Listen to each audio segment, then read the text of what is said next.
주신 하나님의 말씀은 갈라디아서 6장 11절부터 13절까지입니다. 결론 부분인데 오늘 작은 결론이고 내일 갈라디아서 전체에 대한 결론을 말씀드리겠습니다. 함께 교독하실 때 살아계신 하나님의 음성을 다 함께 들으실 수 있기를 바랍니다. 갈라디아서 6장 11절부터 13절까지입니다. 제가 먼저 갈라디아서 6장 11절을 교독하겠습니다. 내 손으로 이렇게 큰 글씨로 쓴 것을 보라.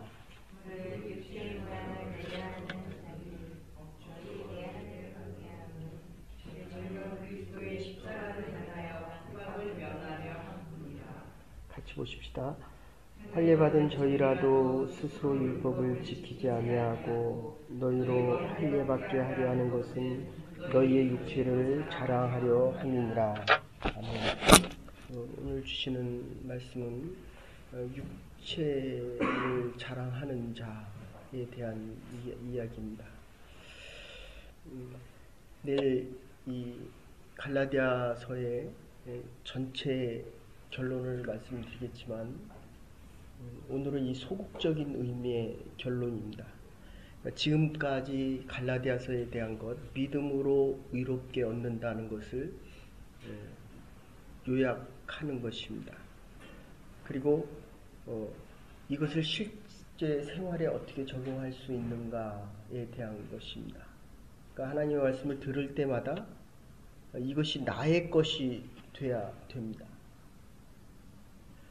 나는 어떻게 해야 믿음으로 의롭게 살아갈 수 있느냐. 결론은 그것입니다.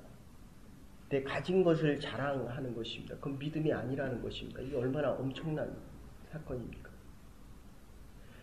이제 다음 주 첫째 주부터 찬양팀이 나와서 예배를 인도하겠지만 찬양팀이 참 인도를 잘한다. 육체를 자랑하는 것입니다.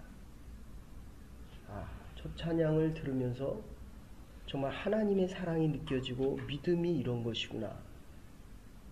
그러니까 예수 그리스도가 드러나야 됩니다. 그러니까 우리가 주의 전을 찾을 때마다 좀 사람들이 나를 봐줬으면 좋겠다. 그 육체를 자랑하는 것입니다.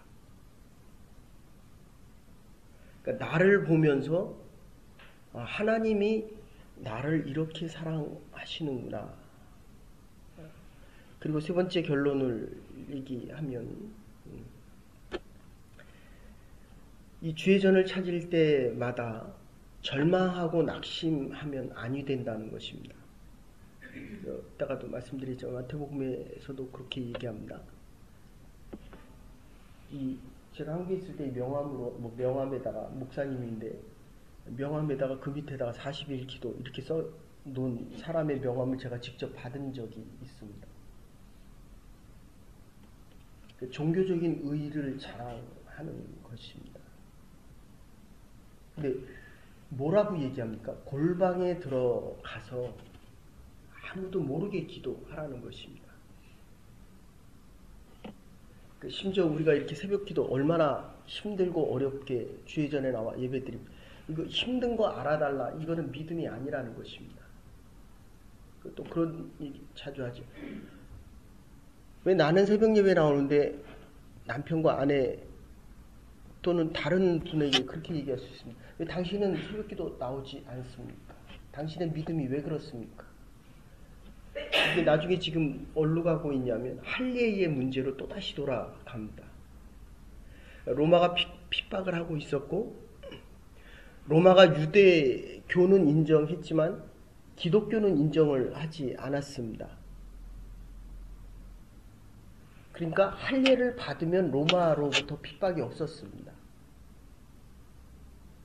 그러니까 할례를 받은 것을 자랑을 합니다. 근데 갈라디아 교인들은 이방인이었었기 때문에 할례를 받을 필요가 없었습니다. 그런데 그 할례 받은 것을 가지고 그것을 자랑하는 것입니다.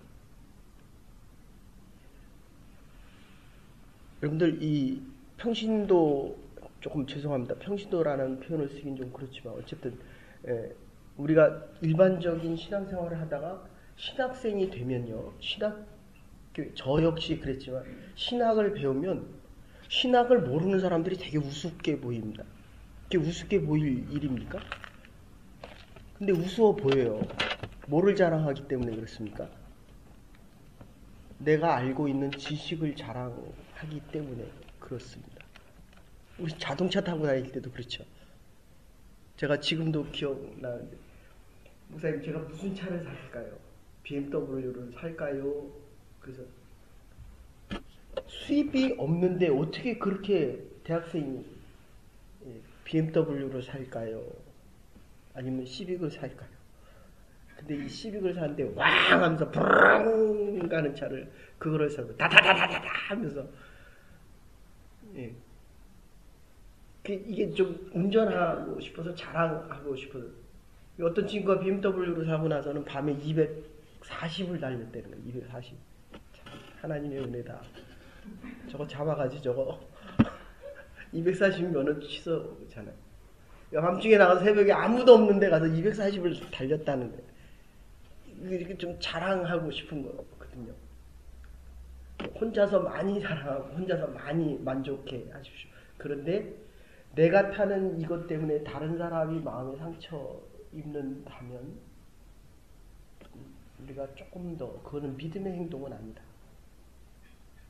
남자들은 다 좋은 차 타고 싶죠. 네? 힘 있는 차, 내가 힘 있는 사람이다 이렇게 얘기하고 싶은 거거든요.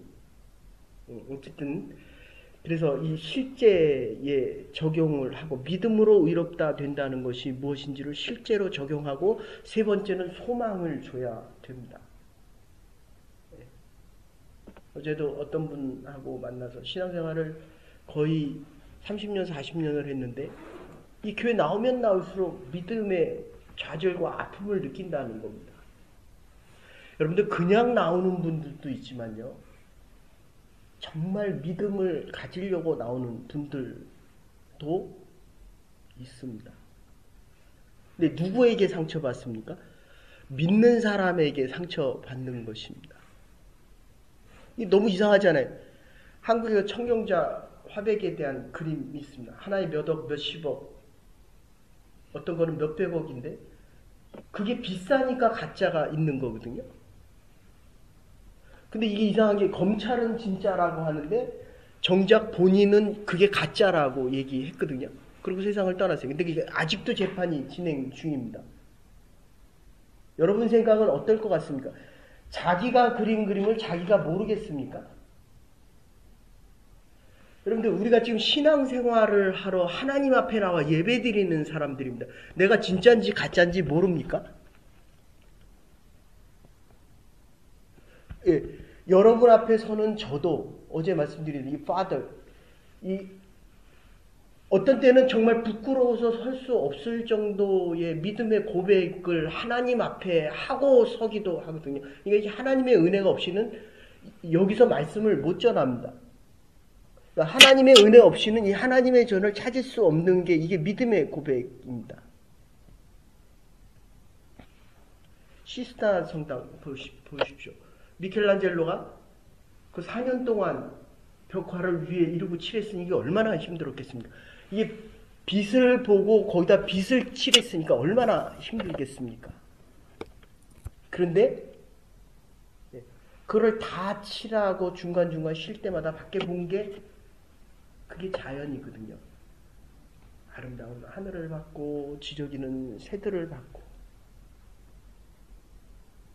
산천 초목을 보고 나서 깨달은 게 하나님은 이 아름다운 자연을 만드시고도 거기다 사인을 집어넣지 않았는데 내가 왜 내 그림에다가 사인을 넣어야 되는가?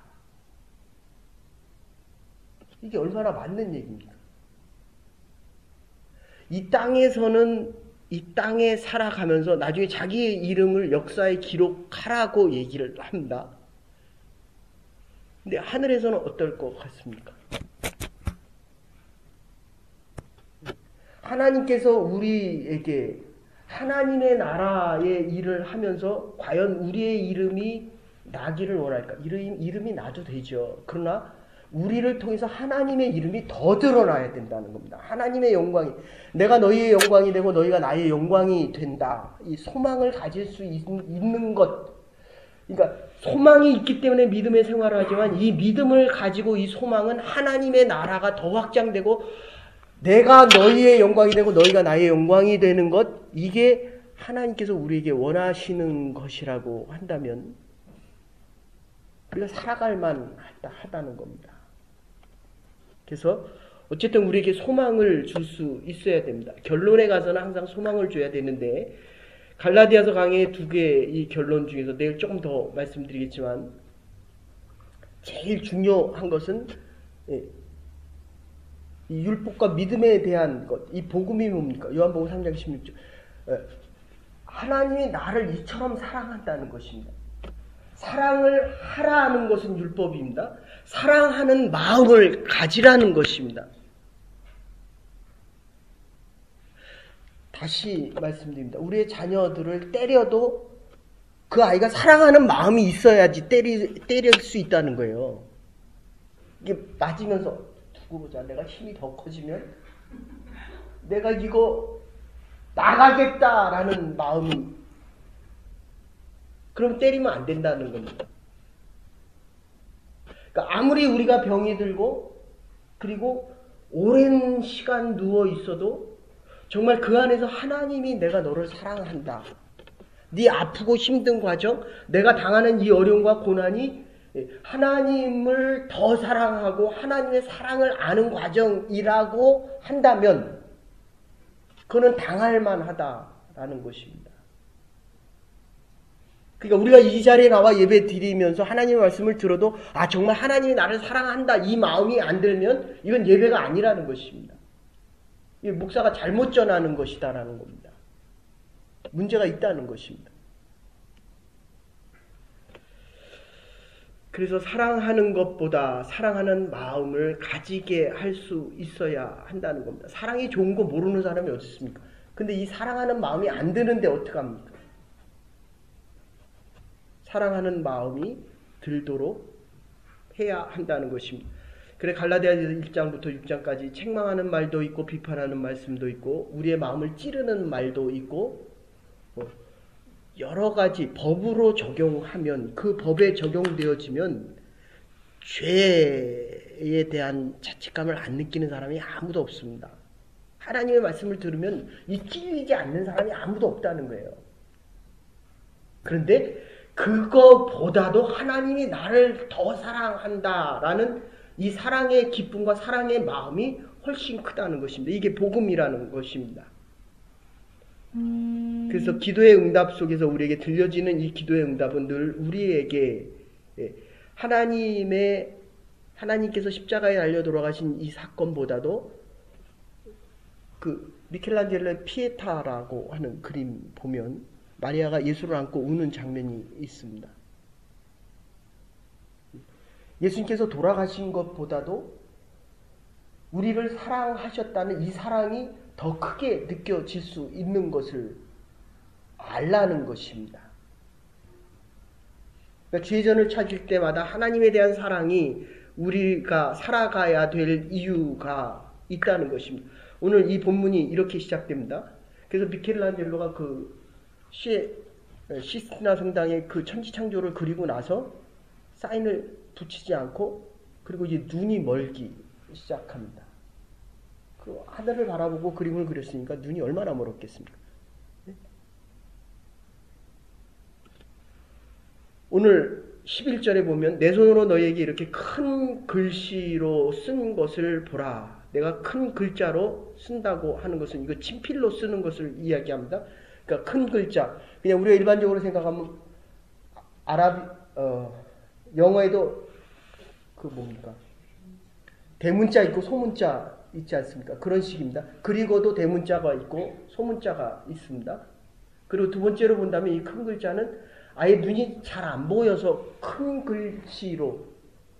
그래서 제가 그 한국에서 이제 잘 때 보면 목사님들 이제 연세가 드시니까 이 앞에 놓는 글씨 그리고 주일날 읽는 글씨 이거 큰 글씨 이만한 거 있잖아요. 이만한 거. 저도 지금 잘 안 보여가지고 이게 태블릿으로 이게 글씨를 늘려서 보거든요. 눈이 가고 있다 이런 뜻입니다. 그런데 믿음의 눈은 더 커져야 된다는 겁니다. 됐습니까? 앞에 보이는 게 잘 안 보여도 하나님은 더 크게 보여야 된다는 것입니다. 그러니까 나이가 들어가면서 머리가 복잡하다고 하는 것은 그건 믿음이 아닙니다. 그건 형식일 쪽이 훨씬 많고 율법적인 사항이 훨씬 많다는 겁니다. 할 수 있는 일이 별로 없어요. 그러니까 믿음에 집중하면 할수록 세상이 크게 보이는 게 아니라 하나님이 커서 이게 작아져 보여야 한다는 것입니다. 그래서 이 바울이 글씨를 크게 썼던지 세 번째는 눈이 나빠졌기 때문에 이 아나니아에 가서 그 다메섹 두상에서 변화되어지는 과정을 통해서 환상 중에 예수님을 봅니다. 그 큰 빛 가운데 보니까 아마 육체적으로 이 눈에 대한 이상이 있지 않았을까 이렇게 이야기를 합니다. 요즘 같으면 안경이라도 쓰고 되고 죄송합니다. 저희 집사람들 이게 눈에 무슨 뭐라고요? 백내장? 이게 껴가지고 어제 가서 오는데 여기다 검사하니까 이게 안에다가 까만 눈동자가 커져갖고 운전을 하고 집에 못 오는 거예요. 2시간, 3시간이 지나는데도. 그건 아주 간단합니다. 나이가 든다는 겁니다. 나이가 든다. 네? 이렇게 웃잖아요. 이게 젊은 사람들이고, 이렇게 나이가 든 사람들은, 이게 그렇구나. 네? 하나님의 안경, 믿음의 안경이 자꾸 커질 수 있어야 한다는 겁니다. 자신의 과거와 다메섹 두상에서 하늘로부터 있었던 그 사건을 기억하게 된다는 겁니다. 좀 더 큰 글씨로 써야 되는데 과연 이 믿음에 대한 것 그리고 이제 막바로 나오는 게 이 핍박에 대한 것입니다. 그렇죠? 그러니까 아까도 말씀드렸지만 이 유대교 안에 있으면 핍박이 없었습니다. 그러니까 로마 제국이 유대교가 종교적으로 얼마나 강했으면 몇 안 되는 종교를 인정한 나라 중에 유대교가 있었습니다. 근데 뭐가 문제가 생겼습니까? 빌라도가 로마의 총독이 예수를 십자가에 못 박고 이제부터 문제가 생기는 것입니다. 종교적으로는 유대인이 죽였습니다. 근데 정치적으로는 로마가 죽였습니다. 죄가 있어서 죽은 그 예수 그리스도가 문제는 다시 부활했다는 것입니다. 그럼 부활했다는 이 사건이 생기면 누가 제일 정치적으로 타격을 받습니까? 정치적으로는 로마예요. 신앙적으로, 종교적으로는 유대교였다는 것입니다. 여러분들이 이렇게 생각하시면 됩니다.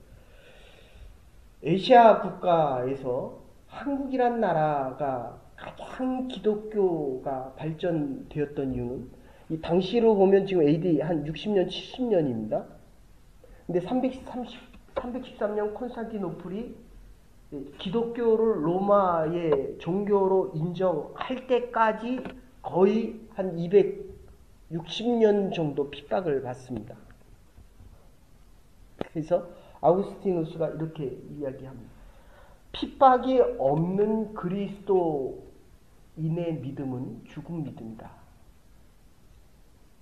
그러니까 믿음을 지켜간다고 하는 것은 십자가의 길을 따라가는 것입니다.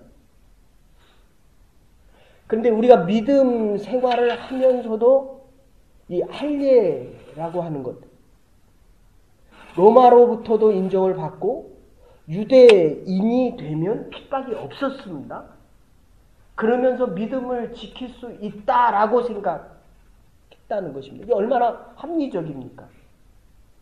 이게 바로 우리나라에 신앙이 들어온 기독교가 들어와서 불교를 믿어도 되고 그리고 다시 일제시대 때는 신사라고 하는 거죠. 사실 나무 조각 하나 이 앞에다 붙여놓는 거거든요. 그게 뭐가 문제가 됩니까? 그냥 가서 국민의례하는 식으로 하는 사람들이 있었고 그것조차도 안 하는 사람이 있었다는 것입니다. 제가 아는 목사님은 그렇게 얘기합니다. 주일날 교회를 못 가기 위해서 신사한테 예배 드리라고 하면서 주일날 학교를 자꾸 소집을 합니다. 그러면 주일날 예배를 드리러 가야 되니까 학교에서 소집하는 걸 안 갑니다. 그 월요일날 가면 계속 때립니다. 때리고 또 때리고 또 때리고. 제가 군대에 있을 때 교회 갔다 오면 때립니다. 지난번에 잠깐 말씀드렸지만 3개월 정도로 얼마나 두들겨 패는지 가지 말라는 거예요. 그러니까 주일날 와서 학교에 와서 국민의례를 하라는 겁니다.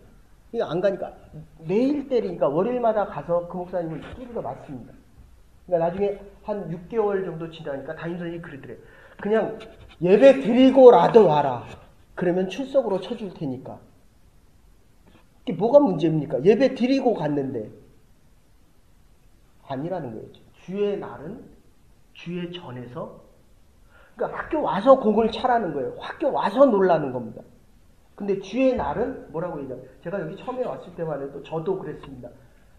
시장을 보지 않았고 처음에 와서 주의 날은 물건을 사도 안 됐습니다.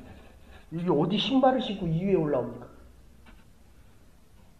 이게 오랜 세월이 지나가고 나니까 자꾸 종교 혼합주의가 됩니다. 아무렇지도 않게 생각이 듭니다. 주일날 밥 먹는 게 뭐가 문제입니까? 밥을 먹어야 친교가 되는데. 근데 중요한 것은 형식이 무너지면 내용도 흔들린다는 것입니다. 믿음이 흔들린다는 것입니다. 하나님께만 집중되어져 있는 예수 그리스도. 그래서 아시아 중에서 가장 복음이 융성한 것은 대한민국 외에는 없습니다. 이유는 그게 종교적인 형식이 갖추어졌기 때문에 믿음을 지킨 나라는 대한민국밖에 없었다는 것입니다. 핍박을 면하기 위해서 할례를 받으라는 것입니다. 그러면 유대교에 속합니다. 그러면 기독교는 없어집니다. 됐습니까? 우리가 이 땅을 살아가면서 내가 믿음을 지키고 이 형식에 대한 것을 인정하면서도 믿음을 지키면 그건 해도 됩니다. 근데 제가 살아보니까 그런 경우는 거의 없는 것 같아요. 술을 먹고 그 다음에 성적으로 문란해지고 조금 더 제 전공이 플러럴리즘입니다. 종교 다원화인데 이 종교 다원화를 공부해 보니까 이 불교는 불교대로 종교성이 있는 거고 이슬람교는 이슬람교대로 있는 거예요. 그럼 공통적인 게 뭐냐라고 찾아봤더니 결국 스피리추얼리티입니다. 영성입니다. 근데 영성을 또 찾아보니까 사람마다 갖추고 있는 교회마다 디노미네이션마다 이 영성이 다 있는 거예요. 나름대로 있는 겁니다. 이게 처음부터 시작해서 5년, 7년, 10년을 공부하고 와서 다시 돌아온 게 뭐냐면 예수 그리스도 외에는 구원이 없다. 일로 다시 오게 되는 겁니다. 그러니까 자기에게 맞는 종교성을 가지고 그 종교성 안에서 자기의 영성이 유지되어서 그렇잖아요. 찬양하면 어떻게 해요? 막 이렇게 쳐내야 됩니다. 막 뜨겁게 찬양을 해야 찬양을 한 것 같거든요. 근데 장로교 형식은 어떻습니까? 아주 조용합니다. 조용하게. 죄송합니다. 가스펠 계통은 그냥 막 뜨겁게 불러야 성령이 충만한 것 같은데 장로교음은 안 그렇거든요. 영성이 다르거든요. 문화적인 차이입니다. 그래서 우리가 이 할례 받는 문제, 할례를 받으면 유대교에 속합니다. 그럼 오늘날의 기독교는 없어졌습니다. 있을 수가 없습니다. 그리고 270년 동안 박해를 받으면서 오늘날의 기독교의 뿌리가 기초가 마련되어지기 시작한다는 것입니다. 여러분들, 이 신앙이라고 하는 것은 문화와 인격 삶이 같이 가기 때문에 내 시대에 완성이 될 수도 있지만 오랜 세월, 그러니까 그 당시에 270년이면 결국 5세대, 6세대 지나는 거거든요. 그러니까 내가 믿음이 없으니까 내 자녀들에게 믿음을 준다는 것 자체가 이게 쉽지가 않다는 거예요. 형식과 본질을 같이 가져가고 싶어 합니다. 그리고 핍박이 없이, 그러니까 이 나라에서 뭐라고 얘기합니까? 조금 죄송한 얘기지만 제 아이가 와서 그렇게 얘기합니다. 어느 날 아주 심각하게 질문을 하더라고요. 자기 친구 중에 하나가 동성연애자가 있습니다. 여기 미국의 대형 교회, 피라고 하는 교회의 반주자입니다. 2,000명, 3,000명. 여기서 2,000명, 3,000명 모이는 교회는 뭐 어마어마한 교회입니다. 근데 그 교회 반주자예요. 근데 그 아이가 동성연애자입니다. 근데 제가 질문하는 거 듣고 더 충격을 받았습니다. 동성연애가 뭐가 문제냐는 겁니다. 문제가 있는 거는 알지만 동성연애자인데 어떻게 하냐는 겁니다. 그리고 그 다음이 종교 다원화에 대한 문제를 묻습니다. 제 결론이 뭔지 알아? 제가 이렇게 얘기했어요. 너나 잘 믿어. 너나. 지금 네 믿음이 흔들리고 있는데, 아니 예수 그리스도가 너의 구원자이고 이것을 증거하며, 아빠가 이거 10년 했는데도 아직 해답을 찾은 거는 다시 지금 내 믿음이 흔들리고 있기 때문에 그게 괜찮다라고 생각이 든다는 거예요. 여러분, 그냥 시간이 없어서 정리합니다. 여러분들, 가진 것 자랑하지 마십시오. 육체를 자랑하는 것입니다. 육체, 이 교회 와서도 어떤 분이 그렇게 저하고 한 몇 시간을, 2시간을 얘기했는데, 그분이 교회에 가면 학벌을 자랑하고, 교회에 가면 가진 것 자랑하고, 교회에 가면 내가 얼마나 많은 것을 배웠는지를 자랑하고, 교회에 가면 내가 얼마나 많은 것을 이룬 것 자랑하고, 그거를 내가 인정 못하겠다는 것이 아니라 그것 가지고 자꾸 없는 사람들이 상처받는다는 거예요. 그러니까 육체를 자랑하는 사람들 때문에 믿음이 아프다는 것입니다. 물론 이 믿음이 흔들리는 거죠. 믿음이 고통스러운 것입니다. 잘못은 이 사람에게 있는 것입니다. 그러나 분명한 것은 적어도 내가 그것을 자랑하는 사람이 되어서는 아니 된다는 것입니다. 없을 때는 아주 겸손합니다. 십자가 하나 외에는 자랑할 것이 없기 때문에 그렇습니다.